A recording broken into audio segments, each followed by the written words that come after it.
Kharkiv में एक हमारे ही मेंबर ने यहाँ पूछा कल कि प्रधानमंत्री के बात करने का प्रभाव पता नहीं क्या था।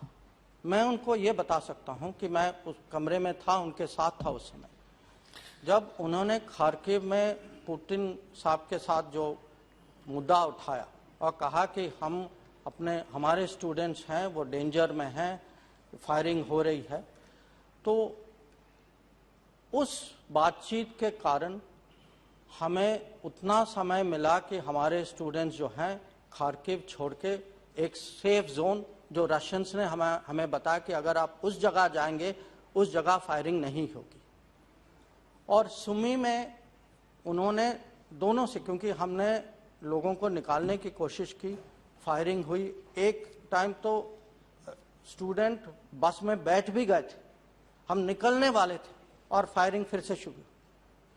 तो उन्होंने दोनों प्रेसिडेंटों से बात की और क्योंकि दोनों लोग कह रहे थे कि फायरिंग दूसरा देश कर रहा है, और दोनों को समझा कि हमें इस समय से इस समय अगर आप अपनी फौज को बताएं कि आप फायरिंग ना करें। और फिर यूक्रेन से हम लोगों ने उनकी सहायता भी ली, प्रोटेक्शन भी ली, रेड क्रॉस को भी साथ ले गए। और उसी के कारण जो आखिर का जो इवैक्यूएशन, सुमी का जो इवैक्यूएशन जो था, ऐसे ही हुआ। थोड़ी बहुत कल बात ये भी हुई कि एम्बेसी क्या कर रही थी कि कुछ शहर थे जहां हम कुछ स्टूडेंट के लिए कुछ कर नहीं पाए या हम थे नहीं वहां। अब एम्बेसी राजधानी में थी, वो तो नेचुरल स्वाभाविक है। और जब आखिर में और काफी समय तक वो राजधानी में रहे, जब प्रेशर बॉर्डर, पश्चिमी बॉर्डर में जब हमारे स्टूडेंट्स बहुत सारे लोग वहां गए और बॉर्डर में फंस गए लोग, तो हमने एम्बेसी को फेज वाइज पहले आधी एम्बेसी और फिर बाकी एम्बेसी लिविव में गई जो पश्चिम यूक्रेन में है, ताकि वो बॉर्डर के नजदीक हों और यूक्रेन के अंदर से स्टूडेंट्स की सहायता कर पाएं, क्योंकि हमारी टीम्स यूक्रेन के बाहर सीमा में थी।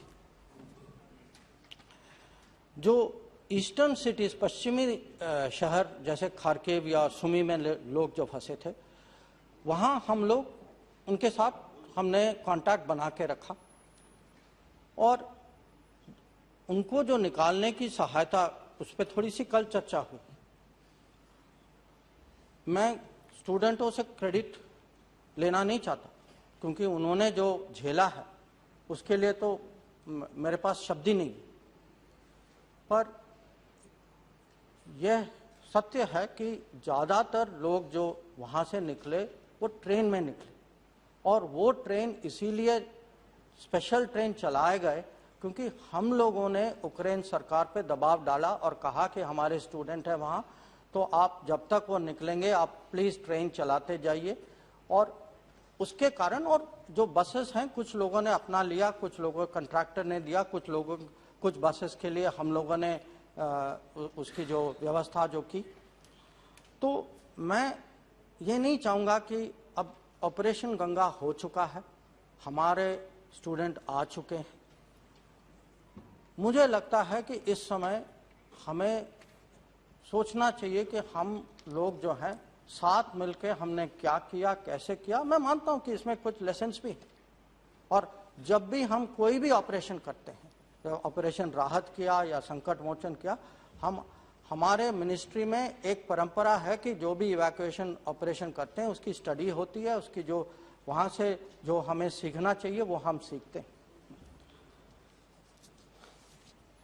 ये पूरा ऑपरेशन गंगा जो है, ये हमें मानना चाहिए कि कलेक्टिव एफर्ट था, और कलेक्टिव एफर्ट